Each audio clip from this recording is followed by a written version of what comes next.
नमस्कार। हमारी इस खास पेशकश में आप सभी का स्वागत है। मैं हूं विपुल सिंह। हर रविवार को हम हाजिर होते हैं आपके सामने पिछले हफ्ते के बाजार की रूपरेखा को लेकर के और रणनीति बनाने की कोशिश करते हैं अगले हफ्ते की, जिसमें हमारे सफ़र में हम सफ़र होते हैं बाजार के कुछ खास नाम, बाजार के कुछ ऐसे विशेषज्ञ जिन्होंने लंबे अरसे से बाजार पर अपनी पकड़ बनाई है। तो आज के मेहमान को रूबरू कराएं उससे पहले पिछला हफ्ता जो है वो काफ़ी दर्द दे करके गया। जहां जहां उम्मीद थी कि सहारा मिलेगा, वहीं वहीं से बाजार नीचे लुढ़कता हुआ दिखाई दिया। अक्टूबर के महीने में एफआईज की तरफ से ज़बरदस्त बिकवाली, बल्कि यूँ कहें रिकॉर्ड बिकवाली देखने को मिली। लगातार 5 कारोबारी सत्र बाजार में लाल निशान देखने को मिला और शुक्रवार के कारोबारी सत्र में तो गिरावट में जो महत्वपूर्ण सपोर्ट थे वो भी टूटते हुए दिखाई दिए। 24,100 का लेवल टूटता हुआ देखा हमने, 24,073 का भी लेवल देखा। हालांकि शुक्रवार के सत्र में आखिरी समय में थोड़ी सी रिकवरी देखने को मिली और 24,180 के स्तर पर निफ्टी बंद होता हुआ दिखाई दिया। लेकिन सवाल वहीं का वहीं बना है कि आखिर में ये दर्द कम होगा, क्योंकि जिस तरीके से लगातार बिकवाली हावी है, क्या अभी बाजार में और भी ज़्यादा पेन बाकी है? जिन लोगों के पोर्टफोलियो लगातार घटते जा रहे हैं उनके लिए राहत की सांस कब आएगी? विदेशी निवेशक कब बिकवाली अपनी बंद करेंगे? इन्हीं तमाम सवालों के जवाब और साथ ही साथ आखिर में ये भी जानने की कोशिश करेंगे मुहूर्त ट्रेडिंग पे करें तो करें क्या। तमाम सवालों के जवाब तलाशने के लिए हमारे साथ आज के जो खास मेहमान हैं, राहुल अरोड़ा जी हमारे साथ जुड़ चुके हैं। राहुल जी को लंबे समय से बाजार पे काफ़ी पैनी निगाह रखती है और जब जब कार्यक्रम में हमारे आते हैं दर्शकों के लिए एक तरीके से बहुत ही अद्भुत अनुभव रहता है। बहुत कुछ जानने सीखने को मिलता है। पहले तो राहुल जी बहुत बहुत स्वागत आपका आज की इस चर्चा में जुड़ने के लिए। दीपावली काफ़ी नज़दीक है लेकिन निवेशकों के चेहरे उदास हैं। ये बीता हफ्ता तो बहुत ही खतरनाक रहा सर, और पूरा अक्टूबर ही विदेशी निवेशकों ने खूब बेचा है। Thank you for having me on the show Vipul ji, और आपको, आपकी टीम को, आपके परिवारों को दिवाली और पूरे फेस्टिव सीजन की हार्दिक शुभकामनाएं। वो एक सॉफ्ट ड्रिंक का एड याद आता है विपुल जी, डर के आगे जीत है। तो आई थिंक निराश होके मत जाइए। फेस्टिव सीजन में ये करेक्शन लॉन्ग ओवरड्यू था, इसको वेलकम कीजिए। एक तरफ से अच्छा ही है क्योंकि ये जो 10% की गिरावट हमने देखी है करीबन निफ्टी में, ये बहुत लोगों ने नहीं देखी है। जो पहले टाइम के इन्वेस्टर्स 2020 के बाद आए हैं, ये बहुत जरूरी है देखना। और अगर ये थोड़ा और चल भी गया, I think it is good for the health of the market और लोगों को सीखने को बहुत मिलेगा। आई थिंक ये एक लर्निंग होती है बाजार में कि एक कभी बाजार यूनिडायरेक्शनल नहीं होता। चाहे वो गिर रहा हो, पीरियड्स होंगे जब वो बाउंस करे, जब वो चढ़ रहा हो, पीरियड्स होंगे जब वो करेक्ट होंगे।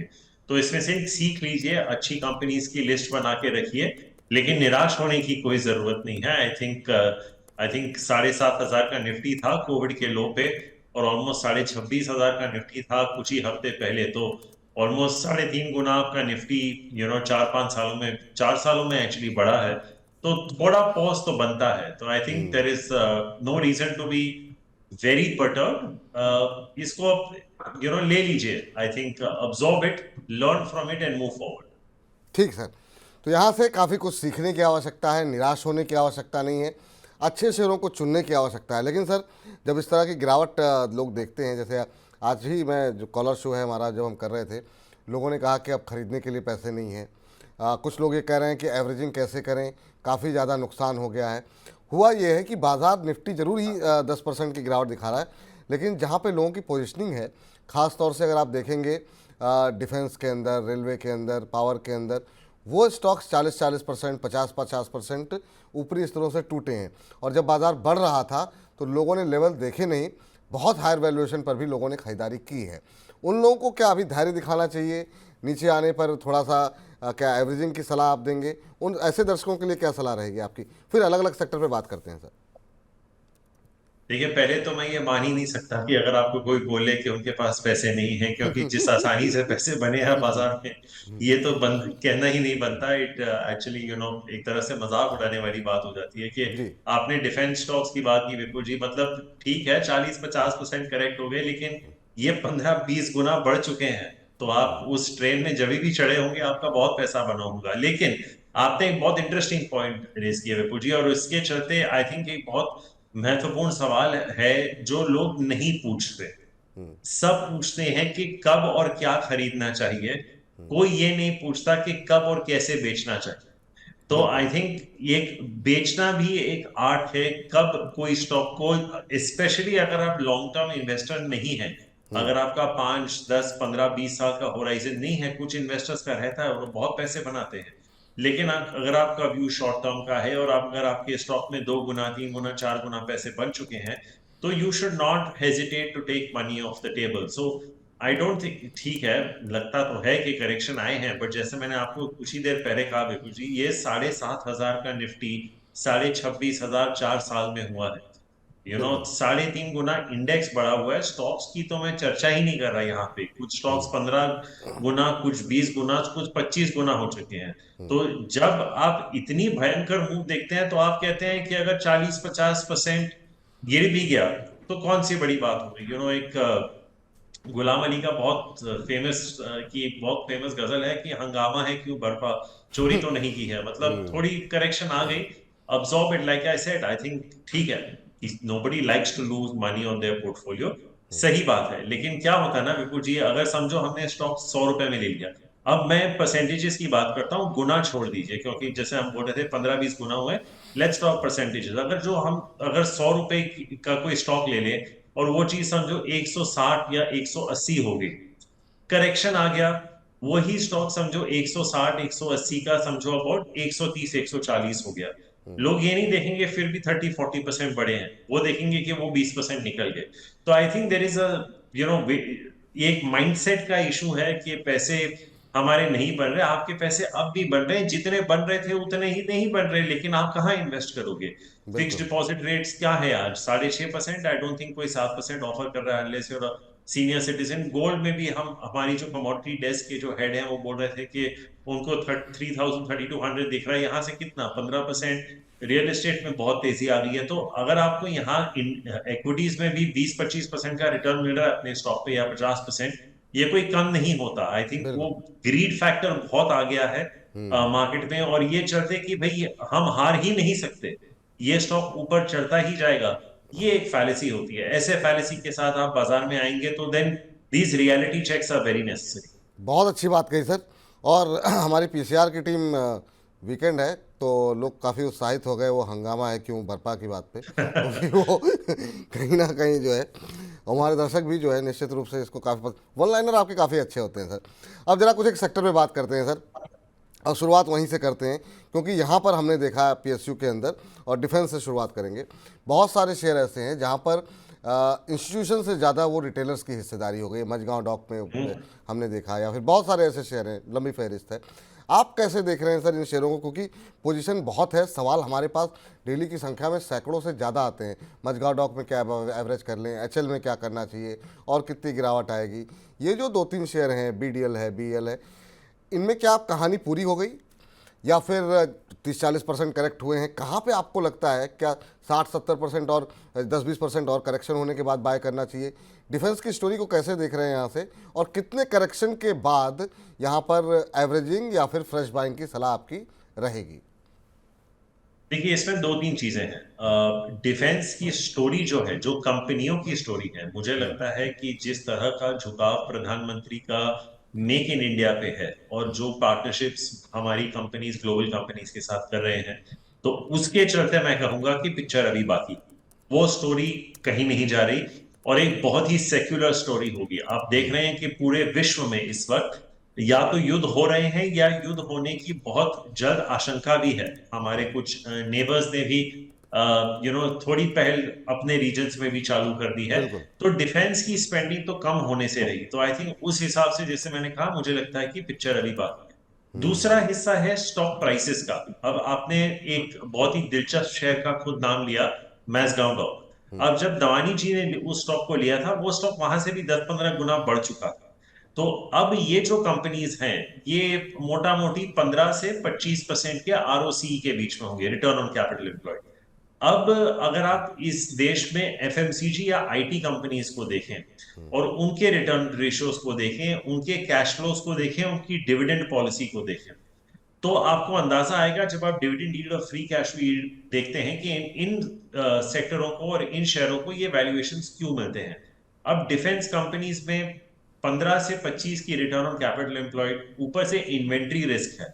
चलिए समझो मैं भारत सरकार हूं, मैंने हिंदुस्तान एरोनॉटिक्स या कोई भी कंपनी, आपने जी। काफी कंपनियों का जिक्र किया, मैंने किसी को बोल दिया आप हेलीकॉप्टर बना लीजिए, किसी को बोल दिया सबमरीन बना लीजिए, किसी को बोल दिया टैंक बना लीजिए, चौथे को बोला बंदूकें बना लीजिए। ये चीजें रातों रात तो नहीं बनती, एक प्रोसेस होता है काफी सालों का। तो जो ऑर्डर बुक मिलता है डिफेंस कंपनीज को, वो एक साल में नहीं एग्जीक्यूट होता, वो काफी समय तक होता है। और वो डिफेंस कंपनीज पे निर्भर होता है कि वो किस तरह से ऑर्डर बुकिंग अपने रेवेन्यू में तब्दील करें। तो हो सकता है कि अगर मेरा 100 रुपए का ऑर्डर है और मैंने और ऑर्डर आज गवर्नमेंट ऑफ इंडिया से मुझे आई है, पर मेरी बैंडविथ ही नहीं है अगले 6 महीने तक उस ऑर्डर को एग्जीक्यूट करने की, तो वो FY 26 के अर्निंग्स में आएगा। वहां से मुझे प्रोडक्ट बनाने में 3-4 साल लग जाएंगे। अच्छा समझो तब भारत सरकार ने कहा कि ठीक है आपने चीज तो बना ली है, अब आप अपने गोडाउन में रख लीजिए, मुझे अब फिलहाल इसकी जरूरत नहीं है। तो आपका इन्वेंट्री रिस्क और वर्किंग कैपिटल रिस्क भी आ जाता है। तो ये सब जब आप फैक्टर इन करते हैं, आप होलिस्टिक पिक्चर लेते हैं, तब आप जरा स्टेप बैक करके पूछिए कि क्या इन शेयरों को 50, 60, 70 पीई मिलना चाहिए। आपको आपका जवाब खुद ही मिल जाएगा। जैसे आपने बहुत सही पॉइंट आउट किया, इसमें इंस्टीट्यूशन से ज्यादा रिटेल होल्डिंग है, इसलिए ये शेयर बाकी शेयरों से ज्यादा गिरे भी हैं। इंस्टीट्यूशनल स्टॉक ज्यादा नहीं गिरे, मैं नहीं कह बिल्कुल। रहा कि टोटली नहीं गिरे। आपने देखा बजाज ऑटो के दिन 15% बजाज ऑटो भी डाउन था, आज इंडसइंड भी 20% डाउन था, कल लीवर भी 8-10% डाउन था। तो इंस्टीट्यूशनल होल्डिंग शेयर्स भी गिर रहे हैं, मैं नहीं कह रहा नहीं गिर रहे। लेकिन जो स्पेसिफिक सेक्टर की आपने जिक्र की, क्योंकि वो नॉन इंस्टीट्यूशनल होल्डिंग ज्यादा हाई है, और शायद उनको ये पूरा समझने की थोड़ी क्षमता, मेरे हिसाब से वो होलिस्टिक व्यू नहीं ले रहे, इसीलिए उनको आई थिंक ये जब पैनिक सेट इन होता है कि अरे ये स्टॉक 20-25% गिर गए, इनको बेचना चालू कर दो। प्रॉब्लम ये होता है विपुल जी, बाजार में एक ठहराव तभी आता है जब एक सेलर के सामने एक बायर हो। प्रॉब्लम ये होता है कि जब सेलर के सामने कोई बायर नहीं खड़ा, और कभी कभी ये ऐसे कॉन्सेप्ट सेक्टर्स में हो सकता है कि बिल्कुल। इतना यूफोरिया आ जाता है और स्टॉक्स चले जाते हैं, तो जब करेक्शन के टाइम पे अगर सामने वाली कोई पार्टी खरीदने के लिए नहीं होती, तो वो एडिड डाउनसाइड प्रेशर डालता है। मैं नहीं कह रहा कि defence stocks are not presenting value, some stocks may have certainly started presenting value, लेकिन अगर आप सेक्टर कॉल ले रहे हैं, मेरा आपके दर्शकों से विनम्रता से ये अपील है, आप कम से कम 5 साल का व्यू लेके चलें। ये कंपनियां बहुत बेहतरीन करेंगी, बट इसका ये मतलब नहीं है कि अगर कंपनी बेहतरीन कर रही है कि stock prices have to move in tandem. मुझे लगता है कि जिस तरह से डिफेंस स्टॉक्स में उछाल आ गई थी, देवर ऑलरेडी फैक्टरिंग इन 2-3 years आउट अर्निंग्स। तो थोड़ा बिल्कुल। अगर स्टेबलाइज हो जाए तो कोई दिक्कत नहीं। आई थिंक अगर यहां से मुझे अगर 30-40% और करेक्शन मिल जाता है डिफेंस स्टॉक्स में, I would certainly look to be a buyer. And अगर क्वालिटी अच्छी है, आपने एक और बहुत इंटरेस्टिंग शब्द का जिक्र किया था थोड़ी देर पहले, एवरेजिंग। अगर कंपनी अच्छी है तो आप सर्टेनली एवरेज कर सकते हैं, there is absolutely no question, because ये सेक्टर कहीं नहीं जा रहा, ये ग्रो ही करने वाला है। लेकिन like I said, don't be एक मिस जजमेंट मत कीजिए कि कंपनी और स्टॉक्स इसमें अलाइनमेंट में मूव करेंगे। आई थिंक इस सेक्टर में stocks are moving faster than actual company performance. बहुत अच्छे तरीके से आपने पूरी डिफेंस की स्टोरी को समझाया सर, थैंक यू। और आगे थोड़ा बढ़ते हैं। और क्या इसी तरह की कहानी हम रेलवे को भी लेके बोल सकते हैं, या आपको लगता है वहाँ से अलग कहानी है? क्योंकि यहाँ पर अभी भी काम चल रहा है, बुलेट ट्रेन को लेकर के काफ़ी ज़्यादा कंपनियों को ऑर्डर्स जाने शुरू हो गए हैं, और एक्सपेंशन जो है वो कंटिन्यूसली प्रोसेस है, वो चलता हुआ दिखाई दे रहा है। लेकिन हाँ, वैल्यूएशन एक बड़ा कंसर्न वहाँ पर भी बना हुआ है। रेलवे को लेकर के स्टोरी को कैसे आप बताएंगे सर? नहीं विपुल जी, मेरा thought process exactly the same होगा जो मैंने अभी डिफेंस पे कहा। तो मैं वो, क्योंकि पिछला हाँ आंसर मेरा बिल्कुल। थोड़ा लंबा हो गया था, तो आई जी। डोंट वांट टू रिपीट दो सेम ठीक पॉइंट्स, ठीक। बट वो थॉट प्रोसेस मेरा वही है। यू नो बिल्कुल वही रहेगा। आई थिंक पीएसयू बैंक्स को छोड़ के एज एन एग्रीगेट अगर आप पीएसयूज को देखें, तो जो मैंने डिफेंस की अभी चर्चा की, वो बहुत सारे पब्लिक सेक्टर एंटरप्राइजेस पे लागू हो सकता है, एक्स पब्लिक सेक्टर बैंक्स। तो वही थियरी आप अगर यहां लेके चलें, तो I think that would stand you in prudence day. आपने बैंक का जिक्र किया सर, और आज ही जो है मतलब शुक्रवार को अगर हम बात करें तो शुक्रवार को ही हमने देखा इंडसइंड बैंक के रिजल्ट्स आए, और पूरा बैंक का सेंटिमेंट खराब होता हुआ दिखाई दिया। बैंकों को लेकर के इकरा की भी रिपोर्ट आई, बहुत सारी रिपोर्ट्स आ रही हैं जो भविष्य बहुत अच्छा नहीं दिखा रही हैं, कम से कम चाहे वो प्राइवेट सेक्टर को लेकर के हो। नतीजों में इंडसइंड को छोड़ दें तो जो रिजल्ट्स एक दो देखने को मिले हैं प्राइवेट सेक्टर में, बहुत ख़राब नहीं है। लेकिन आगे को लेकर के क्या ज़्यादा कंसर्न दिखाई दे रहे हैं, ख़ास तौर से जो क्रेडिट ग्रोथ को लेकर के तो डिमांड तो है ही है, लेकिन डिपॉजिट ग्रोथ को लेकर जो कंसर्न बने हुए हैं। इसमें भी दो तीन चीजें हैं विपुल जी। आई थिंक एक है वैल्यूएशन। अगर आप सिर्फ वैल्यूएशन देखें तो कोई डिमांडिंग नहीं है। आई थिंक हमारे प्राइवेट सेक्टर बैंक्स जो हैं, इंडसइंड को जो शुक्रवार करेक्शन आया था 20% का, आई थिंक उसके बाद शायद वो 1 टाइम या 1.1 1.2 टाइम प्राइस टू बुक पे चला गया होगा। और आई थिंक इस वक्त जो बाजार में सबसे महंगा प्राइवेट सेक्टर बैंक होगा वो होगा आईसीआईसीआई बैंक, जो आई थिंक 2.3 के टाइम्स बुक होगा। तो ये एक्सपेंसिव रेंज नहीं है। आपको याद होगा एक जमाना था जब प्राइवेट सेक्टर बैंक जब डिलीवर करते थे वो 3, 3.5, 4 पे भी चलते थे। एचडीएफसी बैंक एक जमाने में 4.5 पे भी जा चुका है। तो वैल्यूएशंस कोई इतने खास डिमांडिंग नहीं है। दो तीन चीजें हैं। एक जो आपने बहुत सही कहा, डिपॉजिट ग्रोथ की, हमने थोड़ी देर पहले फिक्स डिपॉजिट की भी चर्चा की थी। Deposit growth is certainly a challenge in the system. तो अगर आप रेट कट साइकिल में भी चले जाएंगे, banks will need to keep shoring up deposits, तो नेट इंटरेस्ट मार्जिन पे हो सकता है कि शॉर्ट टर्म में अभी भी प्रेशर रहे। दूसरा, अगर क्रेडिट ग्रोथ इतना नहीं रहा, आई थिंक अभी आप देख रहे हैं 14-15% का एवरेज चल रहा है, अगर थोड़ा स्लो डाउन हो गया तो वो एक रिस्क है।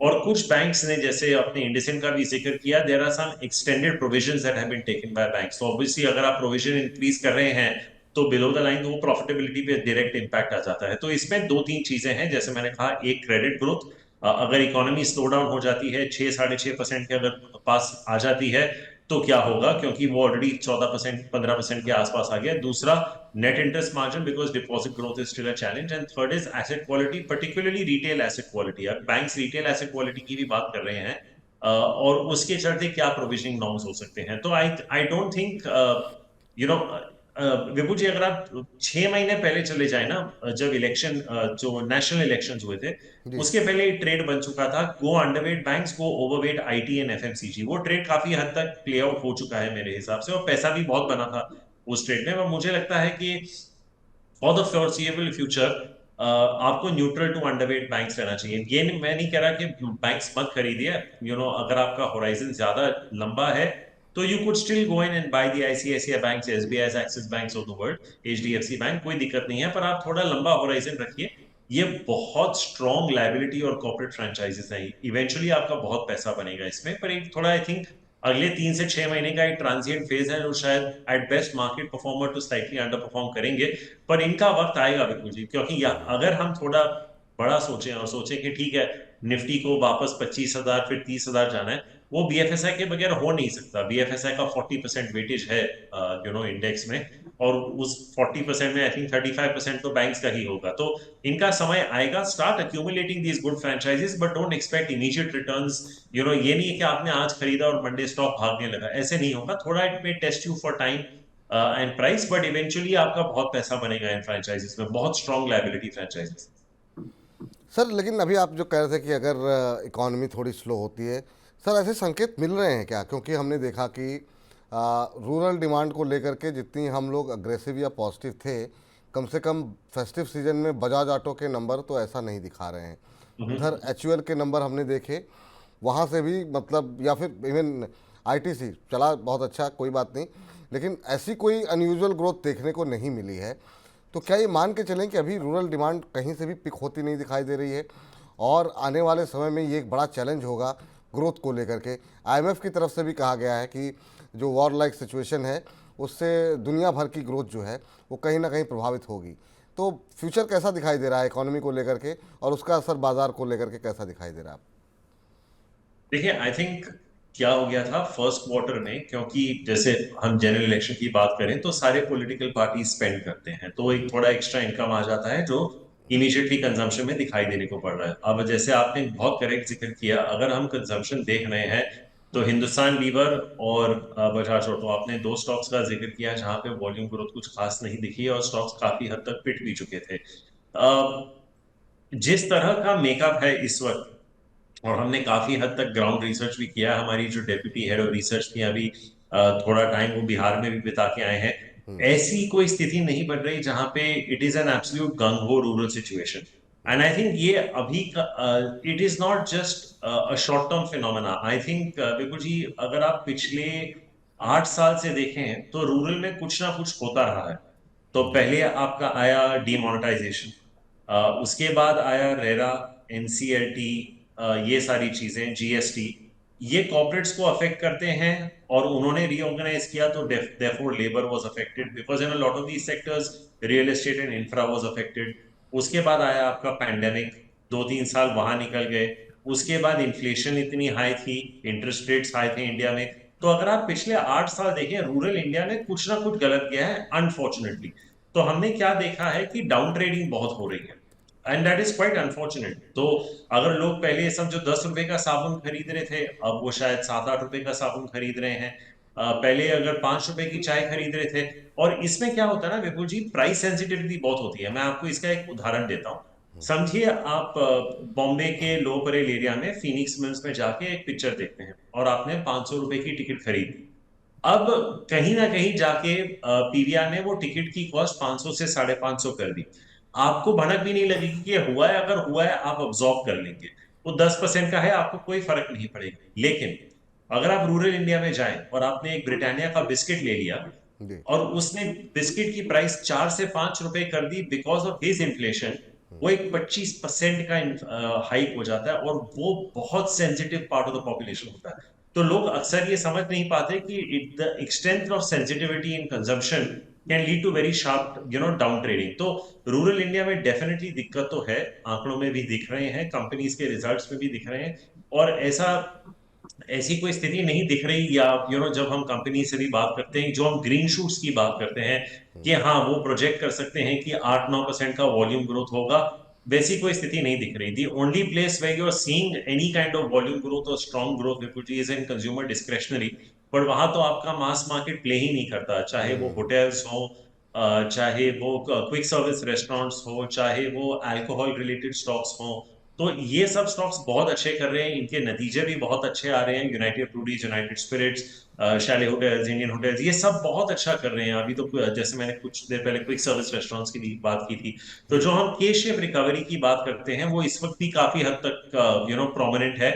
तो as a house today we are more positive on consumer discretionary. तो अगर आपको कंजम्पशन खेलना है तो आप अंडरवेट कंज्यूमर स्टेपल्स रहिए, लीवर जैसे स्टॉक्स, और ओवरवेट रहिए कंज्यूमर डिस्क्रेशनरी, जिन स्टॉक्स की कुछ मैंने अभी चर्चा की। बिल्कुल। तो ये आपने काफ़ी अच्छा बताया कि मतलब जो के शिप रिकवरी वाकई में काफ़ी लंबे समय से जो है वो ग्रोथ तो दिखा रही है, लेकिन वाकई में वो ऐसे सेक्टर जो सीधे सीधे मास से जुड़े हैं वहाँ ग्रोथ देखने को नहीं मिल रही है। सर, अब आगे आने वाले समय को लेकर के क्या अभी 2-4-6 महीने आपको लगता है कि थोड़ा सा बाज़ार से दूरी बनाने का समय है, थोड़ा सा बाज़ार को दूर से देखने का समय है, या समय समय पर जहाँ पे लगे कि कुछ खरीदारी के मौके दिखाई दे रहे हैं तो पैसे लगाने का ही वक्त है? ये सवाल बहुत जनरल है जो कि हमारे पास सबसे ज़्यादा आते हैं। अभी पैसे लगा सकते हैं या लगाएं कि ना लगाएं, आप क्या सलाह दे रहे हैं अभी? विपुल जी, अगर आपके दर्शक आर बोर्न आफ्टर 80 और not after 80, I would say may be after 2000, 80s में तो होगा, 90s में महाभारत की जो पहली सेटिंग थी, उसमें जब महाभारत शुरू होता था तो एक आवाज आती थी, मैं समय हूं। बस समय तो हूँ। प्रिडिक्ट करना नामुमकिन है। आई डोंट थिंक मैं या आपके कोई भी गेस्ट जब आएंगे प्रिडिक्ट कर पाएंगे। आपने 6 महीने का टाइम दिया है, उसमें क्या क्या हो सकता है। उसमें एक तो यूएस इलेक्शन आ रहा है, दूसरा महाराष्ट्र स्टेट इलेक्शन आ रहा है, तीसरा एक और यूनियन बजट आएगा 1 को। 31 December is very important because year end होता है, पर्टिकुलरली फॉर एफआईआईज, तो पोर्टफोलियो चेंजेस बहुत सारे होते हैं। आरबीआई क्या करेगा, क्या इस साल हमें रेट कट मिलेगा कि ये 2025 में चला जाएगा।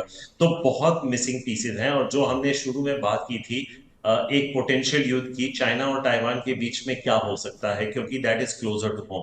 तो आई थिंक जैसे अगर आप 6 महीने की बात कर रहे हैं, मैंने आपको ऑलरेडी कुछ 6 महीने 6 अनसर्टेनिटीज बता दी हैं बिल्कुल। जो इस वक्त जिसके आंसर्स नहीं है हमारे पास। लेकिन कहने का तात्पर्य ये नहीं है कि मार्केट में अपॉर्चुनिटीज नहीं, अभी भी अपॉर्चुनिटीज हैं। आई थिंक हमारे पिछली चर्चा पे भी मैंने आपसे कहा था कि 7,000 के निफ्टी पे भी स्टॉक्स महंगे होंगे और 25,000 के निफ्टी पे भी सस्ते होंगे। You just have to find the opportunities. अभी हमने बहुत लंबी चर्चा बैंक्स पे की जहां पे वैल्यू है। मुझे लगता है कि कुछ केमिकल स्टॉक्स में वैल्यू इमर्ज हो रही है। आईटी काफी अच्छा कर रहा है एज ए सेक्टर, हमने उस पर चर्चा नहीं की, लेकिन बहुत अच्छे आंकड़े आए हैं, वैल्यूएशंस वहां पे भी ज्यादा कोई खास डिमांडिंग है नहीं। आप पीएनबी हाउसिंग फाइनेंस के नंबर्स देख लीजिए, housing finance as a sector is doing very well. Insurance के नंबर्स बहुत अच्छे आ रहे हैं, वो भी एक सेक्टर है। तो ऐसा नहीं है कि अपॉर्चुनिटीज नहीं है, आपको बस टाइम टू टाइम अपना पोर्टफोलियो रिविजिट करके यही देखना है कि कहाँ पे आपको अच्छी अर्निंग्स ग्रोथ मिल रही है और वहां पे आपको बने रहना है। बस यही आपका माइंडसेट है। Eventually it is all about earnings growth, the rest is noise. Of course these factors influence the market, there is no question about that, but eventually it comes down to earnings. तो बहुत uncertainty है अगले 6 महीने तक। ये कैसे pan out होंगे मुझे पता नहीं, पर मैंने कुछ सेक्टर्स और स्टॉक्स का भी जिक्र किया आपसे जहां पे मुझे लगता है कि वैल्यू इमर्ज हो रही है। ये चलिए सर, अब समय आपके पास थोड़ा कम रहता है और हम चाहते हैं, हमेशा निवेदन करते हैं कि थोड़ा सा और समय मिल जाता तो ज़्यादा बेहतर रहता है। लेकिन मुहूर्त ट्रेडिंग के लिए आपने काफ़ी सारी चीज़ें बात की, स्पेसिफिक होकर के कुछ बोलना चाहेंगे क्या मुहूर्त ट्रेडिंग के दिन? क्योंकि कुछ अगर लोग शुभ करना चाहें तो कहाँ शुभ शुरुआत करें, शुभ शुरुआत, उस पर कुछ टिप्पणी करना चाहें अगर आप तो। विपुल जी, ये आंसर आपके एक्सपेक्टेशन के विपरीत होगा, लेकिन अगर लोग मुझे अक्सर पूछते हैं कि मैं क्या 3 स्टॉक्स खरीदूं, एक और चैनल भी मुझे रिसेंटली पूछ रहा था, मैंने कहा आप 3 ही चीजें का प्रण कीजिए मुहूर्त ट्रेडिंग पे। स्वस्थ रहिए, पीस ऑफ माइंड रहिए और फैमिली के साथ जितना वक्त बिता सकते हैं बिताइए। ये 3 से ज्यादा कोई चीज मूल्यवान नहीं है।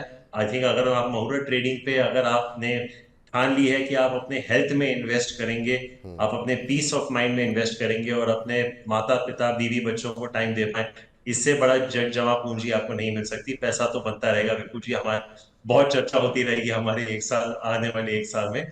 बट आई थिंक ये अगर हम प्रण कर लें, you know, healthy mind is the key to everything. आप एक दिन भी अगर सुबह अगर आप अपना वर्कआउट करके मिस कर देना, आपको उसी दिन आपको you know in your day you will feel the immediate effect of that. तो अगर मेरी एक ही एडवाइस होगी मुहूर्त ट्रेडिंग के लिए, मेरी यही 3 होगी: family, health, peace of mind. India New Zealand का इस समय मैच चल रहा है सर, टेस्ट मैच चल रहा है, लेकिन मतलब उसका जो असर है वो आपके ऊपर कितनी खूबसूरती से आपने मतलब जो है ना इस सवाल को डक किया, और वाकई में ऐसा लग ही नहीं रहा था कि मैंने ये सवाल पूछा भी था कि नहीं पूछा था। बहुत शानदार, मतलब इससे सही उत्तर कोई हो नहीं सकता था। बहुत खूबसूरती से पर मैं आपने जी जी, कुछ कह रहे हैं सर? पर मैं आपको एक बात बताऊं विपुल जी, क्योंकि मेरी वानखेड़े स्टेडियम की टेस्ट मैच की टिकटें आ रही हैं, मैं एक्चुअली पूछ रहा हूँ लोगों को कि जिसको अगर टिकटें चाहिए मैं अपनी दे दूंगा। मैं 3-0 नहीं देख सकता। आके मेरी टिकटें ले जाइए प्लीज। तो आपने जिक्र किया, मैंने एक्चुअली छुट्टी बोल भी दी थी अपनी टीम ओ, को कि मैं वो टेस्ट मैच, क्योंकि दिवाली के दिन शुरू हो रहा है, मुझे लगा कि अगर चौथे 5वें दिन तक चलता है, मुझे तो उम्मीद नहीं नजर आ रही। आपकी टीम में से अगर किसी को चाहिए टिकटें, आके मुझसे ले लें, मुझे लेकिन 3-0 नहीं देखना। नहीं नहीं सर, पर हम लोग आशावान लोग हैं। इतनी बाजार की गिरावट के बावजूद भी हम लोग आशावान हैं, और मैच में भी हम लोग आखिरी तक जो है आशावान रहते हैं। उम्मीद करते हैं 3-0 नहीं होगा। और वैसे भी अब कार्यक्रम को तो समाप्त करते हैं, लेकिन ये बात सही है कि बाजार में बहुत सारे लोग कह रहे हैं कि जो जिस तरीके से विदेशी निवेशक जा रहे हैं, काफ़ी लोग पैनिक भी कर रहे हैं, लेकिन अभी भी एक बड़ा वर्ग है जो कि बार बार बाजार पे विदेशी निवेशकों से कह रहा है कि आएंगे, मेरे करण अर्जुन आएंगे, इस बाज़ार को संभालने आएंगे। तो उम्मीद करते हैं कि जल्दी ये विदेशी निवेशक भी लौट के आएँ। चीन के तरफ जो जाते हुए दिखाई दे रहे हैं, तो आकर के बाज़ार को संभालें हमारे। बिल्कुल करेंगे विपुल जी। और बीच में जो मैंने एक गजल का जिक्र किया था, मैं एंड भी उसी से एक और गजल से कर दूंगा, क्योंकि आपने कहा आपके टीममेट्स को पसंद आया है। बिल्कुल, इरशाद देखिए, इरशाद भारत इरशाद। एक ऐसा मार्केट है जहां पे इतने अच्छे रिटर्न्स बने हैं, जो इन्वेस्टर, जो जब हम एफआईएस की बात करते हैं, ये फंड्स होते हैं, उनमें भी लोग इन्वेस्ट करते हैं, राइट? जो हम आप आज हम जब म्यूचुअल फंड की बात करते हैं, हमारा ही पैसा लगा है। तो सिमिलरली जब एफआईएस पैसा लगाते हैं, वो किसी और का पैसा लगा रहे हैं एज इंस्टीट्यूशंस इन इंडिया। तो जब वो लोग इंडिया को देखते हैं और देखेंगे कि इतना पैसा यहाँ पे बन रहा है और उनके मनी मैनेजर्स विड्रॉ कर रहे हैं, तो कहीं ना कहीं वो भी जाके उनसे कहेंगे कि अभी ना जाओ, छोड़ करके दिल अभी भरा नहीं। ओह, हिंदुस्तान से अभी तक निकलने का समय फिलहाल आया नहीं। वाह वाह वाह, बहुत शानदार सर, बहुत शानदार। और दीपावली के शुभ मौके पर आपने समा बांध दिया, और बहुत बहुत शुक्रिया, बहुत बहुत धन्यवाद आपको, आपके परिवार को, आपकी पूरी टीम को। धनतेरस की, दीपावली की बहुत बहुत शुभकामनाएं, और ऐसे ही अपना महत्वपूर्ण समय बीच बीच में देते रहिए। बहुत आनंद आता है सर, बहुत कुछ सीखने को मिलता है हमारे दर्शकों को और मुझे, कि बाज़ार को लेकर के, तो समय समय पर अपना समय देते रहिए और ऐसे ही हमारे तमाम दर्शक मुस्कुराते रहें और ज्ञान आपसे प्राप्त करते रहें। शुक्रिया sir. Thank you so much Vipul ji, thank you. तो चलिए अब कार्यक्रम को यहीं पर समाप्त करते हैं और सभी दर्शकों को एक बार फिर से जो है, हालांकि दीपावली से पहले हम लोगों की मुलाकात तो होती रहेगी और देखते हैं अगला हफ्ता जो है वो किस तरीके से गुजरता है, क्योंकि धड़कनें लोगों की बढ़ी हुई हैं कि क्या अगले हफ्ते रिकवरी आएगी या ये गिरावट और गहराती हुई दिखाई देगी। दोपहर 1 बजे हमारे साथ जुड़ जाइए। हर रोज़ नए एक्सपर्ट होते हैं और बताएंगे आपको अपने पोर्टफोलियो में क्या कोई बदलाव करने की आवश्यकता है या नहीं करने की आवश्यकता है। तो बने रहिए लगातार मनी के 9 के साथ। मुझको दीजिए इजाज़त, फिलहाल के लिए नमस्कार।